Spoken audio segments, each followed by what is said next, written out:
State PSC selection process किस प्रकार होता है, यानी राज्य पीसीएस चयन प्रक्रिया और उनके सिलेबस के बारे में आइए इस वीडियो में जानते हैं और डिटेल से जानते हैं कि राज्य पीसीएस परीक्षा का पैटर्न क्या है, राज्य पीसीएस परीक्षाओं की पात्रता क्या है और उनकी अधिसूचनाएं कब कब जारी होती हैं।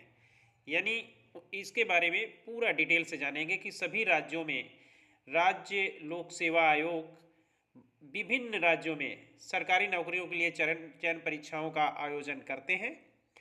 ये परीक्षा उन उम्मीदवारों के लिए होती है जो अपने राज्य में सरकारी सेवाओं में योगदान करना चाहते हैं, यानी इसमें सबसे बड़ा पद एसडीएम का होता है। राज्य पीसीएस परीक्षा 3 चरणों में होती है। प्रारंभिक परीक्षा जो स्क्रीनिंग टेस्ट के रूप में एमसीक्यू बेस्ड होती है, मुख्य परीक्षा लिखित प्रकार की होती है और उसके बाद इंटरव्यू होता है यानी साक्षात्कार होता है।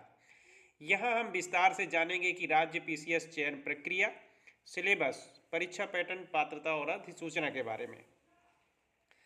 तो आइए डिटेल से जानते हैं कि राज्य पीसीएस परीक्षा में मुख्य रूप से जो 3 चरण होते हैं वो किस तरह से होते हैं। प्रारंभिक परीक्षा जिसे प्रीलिम्स भी बोलते हैं, ये प्रारंभिक स्क्रीनिंग परीक्षा होती है जो मुख्य परीक्षा में शामिल होने के लिए उम्मीदवारों का चयन करती है। इसमें जो लोग बैठते हैं उन्हीं में से कुछ लोगों को मुख्य परीक्षा में शामिल होने के लिए चयन कर लिया जाता है। उसके बाद मेंस होता है, उन्हीं लोगों का फिर मुख्य परीक्षा होती है। ये लिखित परीक्षा होती है जिसमें उम्मीदवारों के ज्ञान और समझ की गहराई का परीक्षण किया जाता है।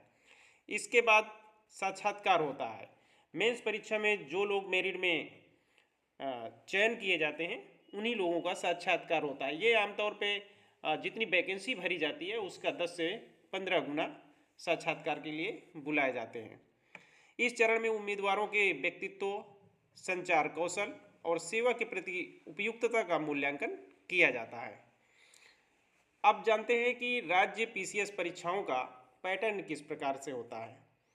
तो प्रारंभिक परीक्षा, इसमें 2 पेपर होते हैं आमतौर पे सभी राज्यों में। सामान्य अध्ययन जिसे जनरल स्टडीज़ या जीएस कहते हैं, और कुछ राज्यों में पहले वैकल्पिक पेपर भी होता था, वैकल्पिक सब्जेक्ट का, लेकिन अब ज़्यादातर राज्यों से हट गया है ये पेपर। तो आइए जानते हैं कि मुख्य परीक्षा जिसे मेन एग्ज़ाम भी बोला जाता है, ये किस प्रकार की होती है। ये परीक्षा लेखन पर आधारित होती है जिसमें विभिन्न विषयों पर विस्तृत उत्तर लिखना होता है। मुख्य परीक्षा में सामान्य अध्ययन के लगभग 3 से 4 पेपर होते हैं। निबंध होता है, वैकल्पिक विषय भी होते हैं, लेकिन कुछ राज्यों में वैकल्पिक विषय नहीं होते हैं। तो ये आपको आगे हम विस्तार से बताएंगे, अलग अलग राज्यों के बारे में जब डिटेल देंगे तो उसके परीक्षा पैटर्न के बारे में हम बताएंगे। ये एक कॉमन परीक्षा पैटर्न है जो सभी राज्यों में होते हैं। इसके अतिरिक्त कुछ राज्य अपनी क्षेत्रीय भाषाओं का भी एक पेपर रखते हैं। इसके बाद फिर इंटरव्यू होता है जो सिलेक्शंस का अंतिम चरण होता है, यानी इसमें क्वालिफाई करने के बाद जो मेरिट बनती है उसी के आधार पर वैकेंसियां भरी जाती हैं, यानी उनका सिलेक्शंस हो जाता है।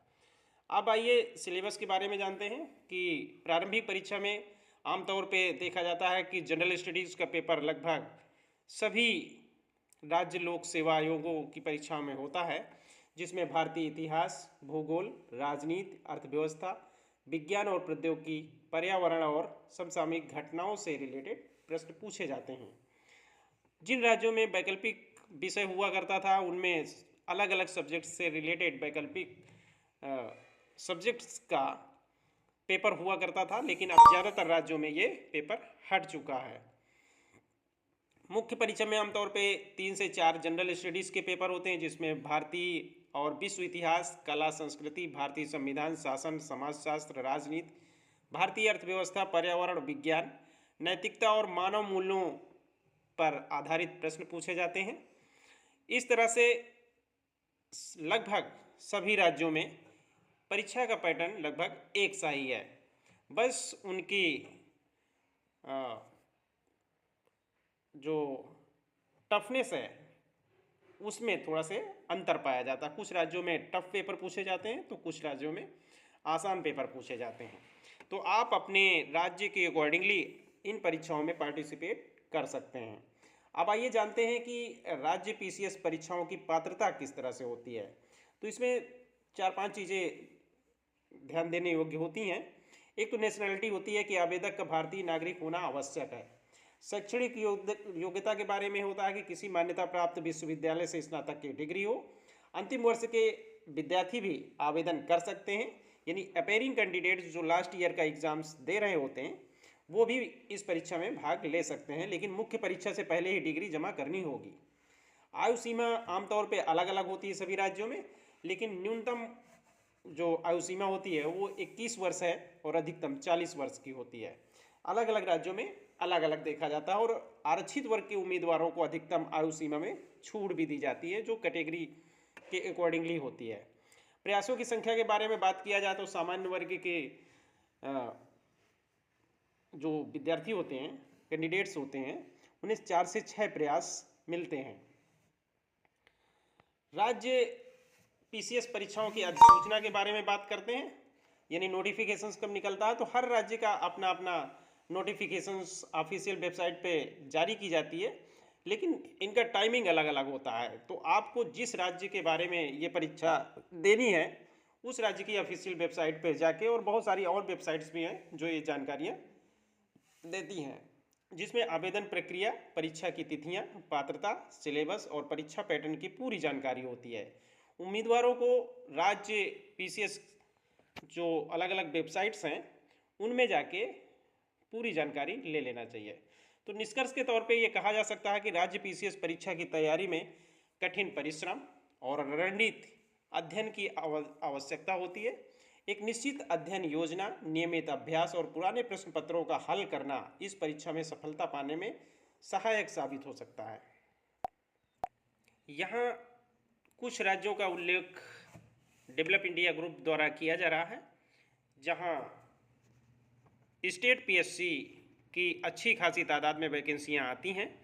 इनमें प्रमुख राज्य हैं झारखंड पब्लिक सर्विस कमीशन यानी जेपीएससी, यूपी पीएससी यानी Uttar Pradesh public service commissions जो यूपी पीसीएस का आयोजन करता है, एमपी पीएससी, यूके पीएससी यानी Uttarakhand PSC, BPSC, Orissa PSC यानी उड़ीसा एडमिनिस्ट्रेटिव सर्विस, एचपीएएस यानी Himachal Pradesh administrative service, HCS means Haryana civil services, CGPSC मतलब छत्तीसगढ़ पीएससी, आरपीएससी आरएएस और आरटीएस का एग्जाम करवाता है, Punjab PSC, Maharashtra PSC, TCS TPS यानी त्रिपुरा सिविल सर्विसेज और Tripura police service, Sikkim PSC, Meghalaya PSC, Mizoram PSC, Karnataka PSC, JK PSC, west Bengal PSC, Tamil Nadu PSC, Andhra Pradesh, Goa, Kerala PSC, Telangana PSC, Gujarat PSC, ये कुछ राज्य हैं। और इसके अलावा आप ऑल स्टेट्स के जो प्रीवियस में पूछे गए शॉर्ट पेपर्स होते हैं उनका अध्ययन करना ना भूलें, क्योंकि इन्हीं क्वेश्चंस पेपर से ज़्यादातर क्वेश्चंस आपको 50% रिपीटेड क्वेश्चंस मिल जाएंगे किसी भी राज्य की जो प्रारंभिक परीक्षा होती है उसमें। मेंस परीक्षा के लिए आप कम से कम 10 राज्यों के क्वेश्चंस पेपर का कलेक्शंस कर लें और उसके बाद उन क्वेश्चंस पेपर को अच्छे से लिख करके प्रैक्टिस कर लें, यानी राइटिंग स्किल को अपनी स्ट्रांग कर लें, तो मेंस भी आसानी से आपका क्वालिफाई हो जाएगा। तो प्रीलिम्स और मेंस के लिए अगर कुछ रणनीति अपना कर आप इस परीक्षा में बैठते हैं और कुछ सारगर्भित नोट्स के माध्यम से जो आप खुद बना सकते हैं या फिर कहीं से बने बनाए भी ले सकते हैं, तो आप इस परीक्षा में आसानी से क्वालिफाई कर सकते हैं। तो अगर आपको इस तरह की और अधिक जानकारी चाहिए तो डिस्क्रिप्शंस में नंबर दिया गया है, आप और अधिक जानकारी और स्ट्रेटजी से रिलेटेड आप जानकारी हमसे भी ले सकते हैं। हमारे वेबसाइट के माध्यम से कुछ एक्सपर्ट्स जुड़े रहते हैं जो आपको स्ट्रेटजी बेस्ड सलाह देंगे। तो आप हमसे जुड़ सकते हैं, हमारे चैनल को सब्सक्राइब कर सकते हैं, लाइक कर सकते हैं और शेयर कर सकते हैं। धन्यवाद।